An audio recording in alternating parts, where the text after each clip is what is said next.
Lynn again. This is Lynn Logic. Welcome to this week's episode, episode 47, How My First Christmas Alone Turned into an Episode of Cops.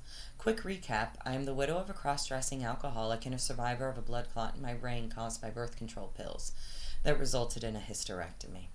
I'm the daughter of a man who spent 23 years in prison. I am well versed in trauma. Those are just the big three. It may seem that I am a personification of Murphy's Law, but I do love to laugh. I have a 25-year work history in accounting and operations in real estate, car dealerships, and hotels. I also have a BA in psychology. I love patterns, numbers, and categories. Always have. Lynn Logic is the result of that love. Go ahead, like and subscribe. It costs nothing. Unlike coffee, weed, or bad decisions, and you know we are not giving those up. So stay and watch so I can get my watch hours up. Check out the combined videos or podcast of my narrative and the worst day ever for a crash course. Lynn Logic is now a podcast. You can listen to me while other people try to talk to you. My podcast is available on YouTube, Apple, Spotify, and Pandora. And also follow me on Facebook, Instagram, and TikTok. Also, apparently I've got a lot of alsos. Check me out on Disctopia. I totally have a bunch of merch that I made there.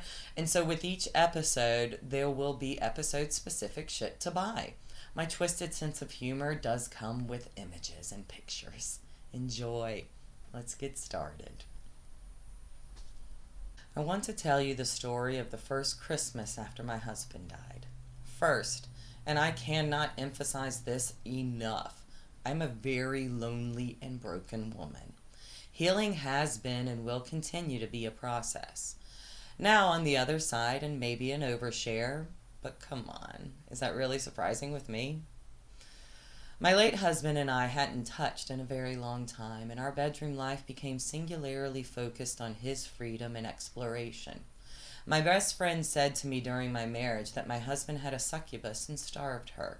And so yes, I was starving and lonely and broken and hadn't felt pleasure in so many years. These aren't excuses, I'm just giving you the setup. Now I want to explain something else, and I don't know if it is common with other women, but there's a pattern I've seen in white men that I have dated or been with. My late husband was the worst at this. I have always been an open-minded woman about attraction. I see beauty in all types of people. White men in my past were always fine that I had been with women. They saw that as sexy or an opportunity. That wasn't about you, and it doesn't mean anything to you. When you think that because a woman has been with another woman, that means you have the opportunity for a threesome, where does that logic come in? I've also been with other men. You're going to give me a threesome there too? I mean, that was fun, not going to lie. That was a great birthday. Here is the bit that I hate the most. The pattern I have seen is that the men are fine with me being with women, but the moment they find out I've been with black men, well, as my late husband used to shame me for it that one time for 4 years, they don't like it. That's the pattern I see. And really, it is just an inferiority complex in them for their inadequacies. You know what some white men fear the most? The black man's penis. Don't believe me? Have you ever seen the Washington Monument? Big white dick. The biggest dick in the land. Have you ever heard the term snow bunny? Well, it's a term for a white woman who dates black men. This made me think of funny images, and with the help of modern technology, I can now make them. So take a look on Dystopia for my new merch for Snow Bunny. Yeah, it's so inappropriate. Back to it. I was starving and lonely and broken and had been shamed for years about a type of man I had been with, a type of man I had preferred. And that was the type I wanted and still want. I went a little, how do I put this? Slutty. I went slutty. Nothing wrong with it until it went wrong. I was on the dating apps and I have a type and they have algorithms. I love those. Don't know if you know that. Anyway, I met King, or that is what he called himself. Also, isn't that what they all call themselves? But this King looked like DMX and was bad. So lonely and broken, me believed his lies and was very understanding to someone struggling. I myself was also struggling. He had told me that he had just gotten out from doing 3 years. Men who have done time, I like them. I feel connected because I was also in a prison of sorts. But my guard just told me that he loved me all the time, and I believed him. Also, read between the lines. Just got out of prison. It's been years. Yeah, I get that too. And that was a fun weekend. There is a fine line between being understanding and just being stupid. And I was stupid. The lies started falling apart. Like he hadn't just gotten out from a few years. He had just gotten out from 25 years. And for rape. See? Like I said, stupid. And what did I do? I brought him home to meet my mom. I let him use and lose my late husband's truck. That's a whole different story about how I got yelled at by an alcoholic tow truck driver for being the widow of an alcoholic. That was me trying to get the truck back. That broke me even more. I was alone and abandoned, and I just kept seeking out love, even if it was brief. I know I shouldn't joke about this, but hindsight is for humor. And I just want to point out that I was the first woman a man had been with in 25 years, and that was a fun weekend. I almost felt satisfied. Almost. So let's fast forward a bit to Christmas. He was with his family on Christmas, understandably. See? Still understanding. And I was, well, alone. A bit of a backstory on me. I've always loved Christmas. I was the Jew that loved Christmas. My family, we always volunteer around that time, and we are really big on it. In fact, charity work in my family is instilled in us in a very early age. I was a candy striper until I got lost in a morgue, a big sister. My little brother got adopted, and the countless other charity work I've done. I love it. It's what made me want to work the job that fired me 3 weeks after my husband died. They were Giving Tree Realty, and they believed in charity. I used to help organize these Toys for Our Troop events, and I fucking loved it. I would pour my blood, sweat, and tears into those events, and I only helped for 4 years. Also, I loved Christmas. So in the beginning, Drew used to make it special. The first Christmas, he got me black diamond earrings. The second Christmas was a black diamond necklace. And our third Christmas, after all the presents were opened, I love giving, Drew said I should check my stocking. So I waded through the sea of discarded wrapping paper and pulled out a gold box from the bottom of my stocking. Drew had snuck it in there when I had left the room. He got down on one knee and asked me to marry him and promised me a better life. Shit you not. I thought of Suki, played by the amazing Melissa McCarthy in Gilmore Girls, and when he asked me to marry him, I directly quoted her from that show and asked, "Are you pregnant?" He was so nervous and shaking, I needed to lighten it up. I, of course, said yes. After Drew died in July of 2023, life just kept and is still so fucking hard. I made it through our anniversary, only breaking down a little. Thanksgiving, Drew's favorite holiday, that one is and was still difficult. But Christmas, I want to love Christmas again. But fucking hell. Back to the story side of this. King is with his family on Christmas, and the day after Christmas, that is December 26, 2023, I get a random text from a woman claiming to be King's wife. I, a new widow, well, that shattered me. I had a belief in marriage, and this woman was telling me about how she waited all this time for him, and how she loved him so much. I thought I had broken this woman's world, and I was a woman whose world had just been shattered. Well, I met her, and she came to my house, and we stayed up all night talking and crying. Because I was newly broken, I had a lot of people checking on me and a lot of people I could reach out to. And I reached out to one of my sisters from another mister that morning, told her everything, and she came rushing over. Another broken woman like me and a strong, badass woman that is truly unfucking believable. Okay, I'm going to try and get through this bit quickly. It is a lot. The plan was simple. I would get King to the house by telling him I needed the truck, and then we would block him in the driveway and his wife would come out. So I got him there, and we blocked him in the driveway, and his wife comes out. Now this part I did not see as it was on the other side of the truck, and what I hear next is, "He just hit me." And then sister, whose view was from behind her, said, "He hit her." and I called the cops, and King walked off with his stuff.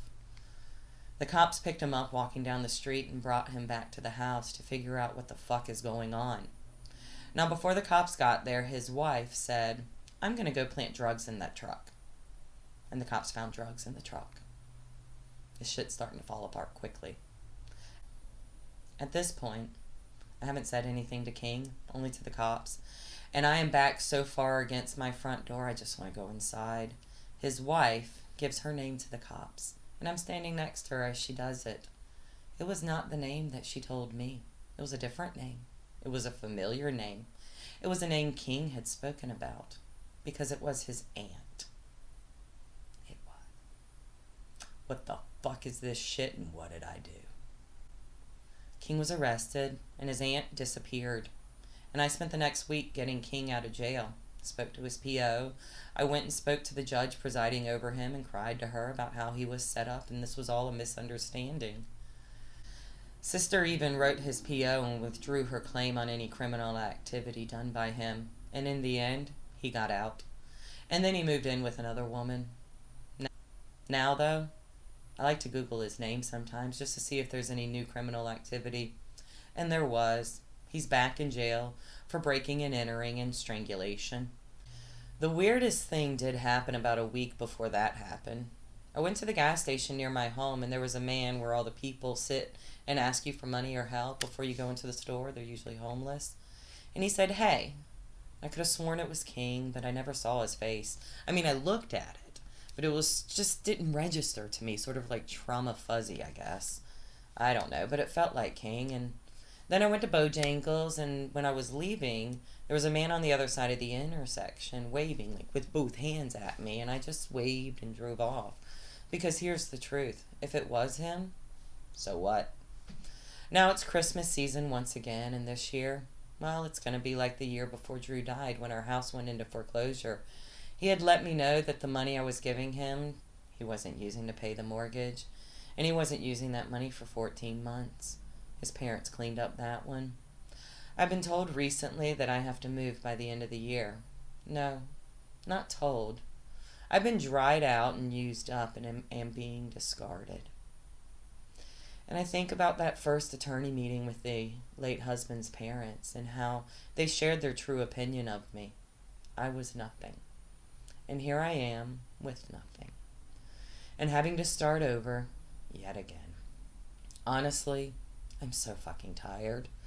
That is all I want, is to know that I have a bed to sleep in, food to eat, and health care. That's literally all I want. Not some big, expansive American dream. I just want to not have to fight for the basics in life all the time. I am so fucking tired.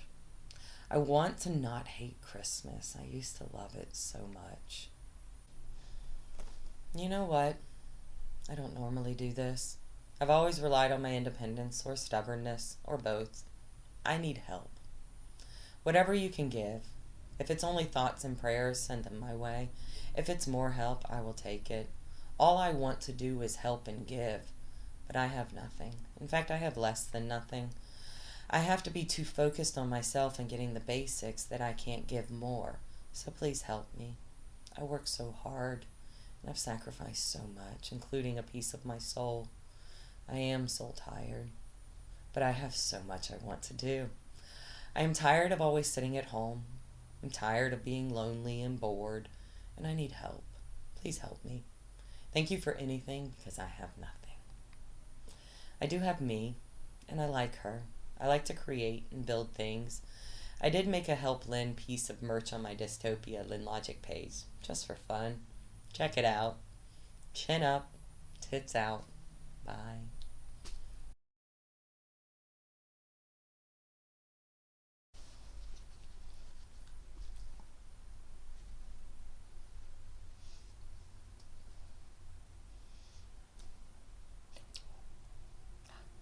Who's a good boy? Are you a good boy? Are you a good boy? Are you a good boy? Good boy? Good boy. Oh, you sit like a good boy. Yeah. Are you a good boy? Who's a good boy?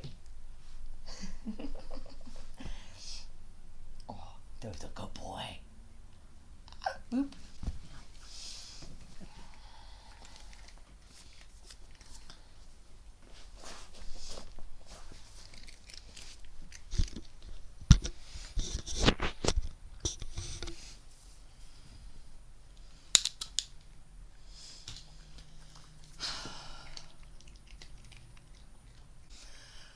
It may seem that I'm a persona. Are you done with the biscuit eating?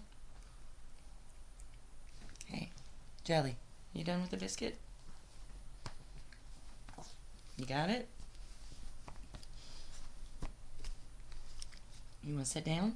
Could you? Could you sit down for me? Thank you. You can sit. Okay, but sit on the video. You can go. There you go.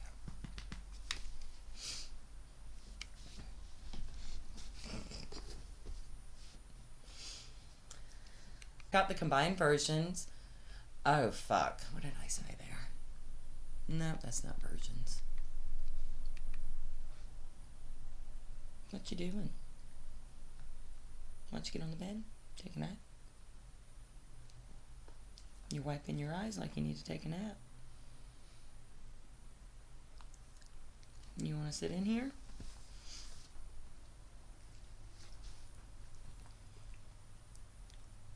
What you doing, little weirdo? Can I boop you? Can I boop? Boop! You're such a good booper. Yes, you are. Can I boop again? No? Only one boop? How about boop? Boop! No more boops? Alright. Let's see if I can get you onto the bed. You ready for flying? Oh! Oh! Shit, that wasn't it. Sorry. Sorry. Shit. Oops. There we go.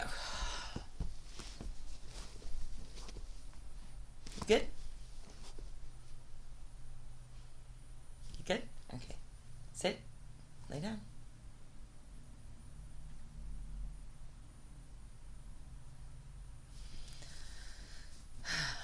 Got the combined versions.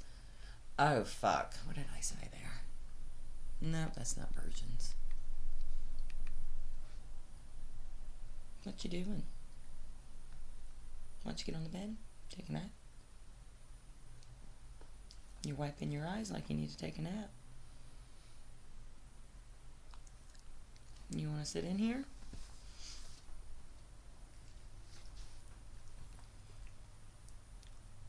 What you doing, little weirdo? Can I boop you? Can I boop? Boop! You're such a good booper. Yes, you are. Can I boop again? No? Only one boop? How about boop? Boop! No more boops? Alright. Let's see if I can get you onto the bed. You ready for flying? Oh! Oh! Shit, that wasn't it. Sorry. Sorry. Shit. Oops. There we go. Good? You good? Okay. Sit. Lay down.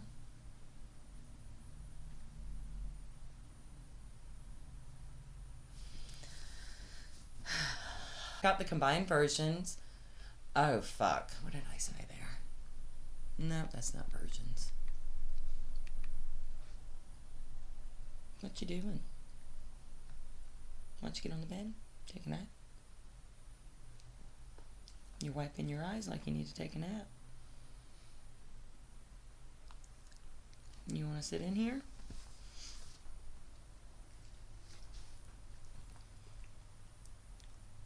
What you doing, little weirdo? Can I boop you? Can I boop? Boop! You're such a good booper. Yes, you are. Can I boop again? No? Only one boop? How about boop? Boop! No more boops? Alright. Let's see if I can get you onto the bed. You ready for flying? Oh! Oh! Shit, that wasn't it. Sorry. Sorry. Shit. Oops. There we go. Good? You good? Okay. Sit. Lay down.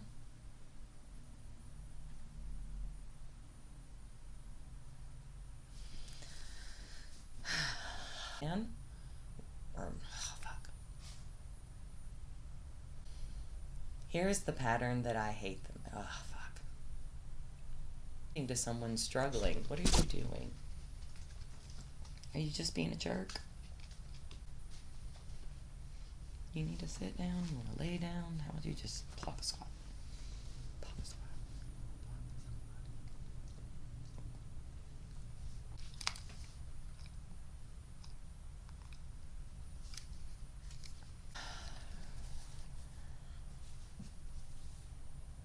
This boob's bigger. Or this boob's bigger. The weirdest... Jeez.